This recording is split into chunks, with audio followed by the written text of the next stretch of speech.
has no more meaning than, or has more meaning than ever in 2021. I believe God gave us the spring to release all the stored up passions and unrealized blessings of winter. David and Sarah, both of you have had what may have felt like a winter season, as I know both of you desire to be married, but have had extended years of singleness. Embrace tonight Solomon's pronouncement of winter's end.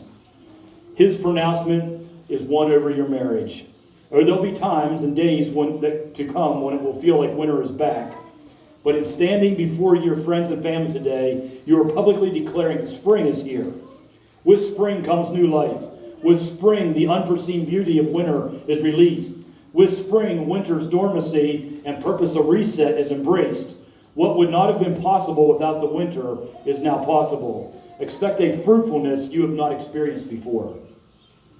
Third, Solomon challenges us to catch all the little foxes that are ruining the vineyard.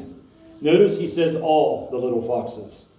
I think many times we get rid of most of the little foxes, but many marriages do not flourish because couples become content to live with one or two of the little foxes, which ultimately ruin the entire vineyard.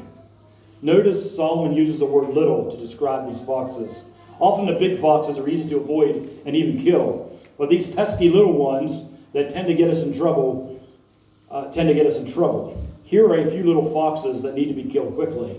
Incidentally, I just learned that David wants to have a pet fox. So I'm not quite sure how that fits in here, but just thought I had to mention that. So things you find out right before somebody gets married. So, we're killing little foxes tonight. Number one, be quick to forgive. This will kill the little fox of bitterness while it is still small. The scripture says to not let the sun go down on your anger. When we forgive quickly, we take out the bitterness fox before it can take root. One thing I have discovered is that a little fox of bitterness, if not dealt with, will become a large fox by feeding on our souls and spirits. The larger it grows, the more challenging it is to kill, causing more damage to the pristine vineyard of your relationship. Number two, clearly communicate your expectations. This will kill the little fox of disappointment. This takes more listening than talking, David.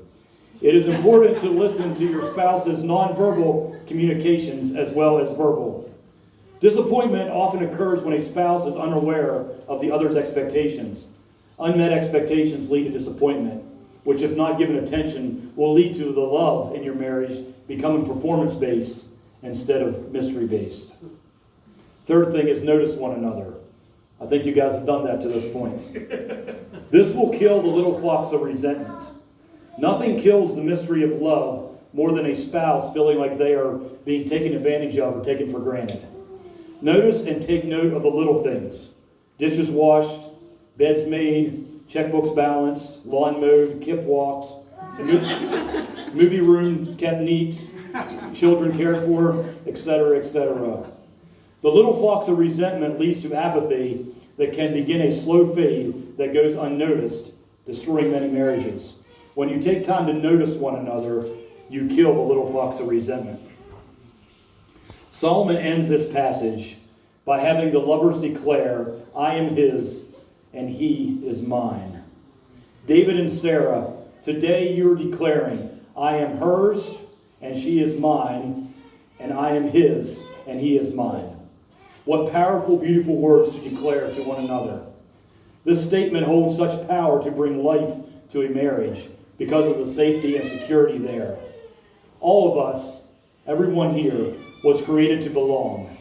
And in the context of marriage, when we declare this to one another, we are declaring, I belong to you, and I am thrilled to belong to you. When a spouse is secure in his or her belonging, two things occur. Number one, they're less likely to look for belonging elsewhere. And number two, they're more likely to step out and take risks because they know that even when they fall, that they still belong. David and Sarah, today I'm honored to preside over chapter 1 of your love story.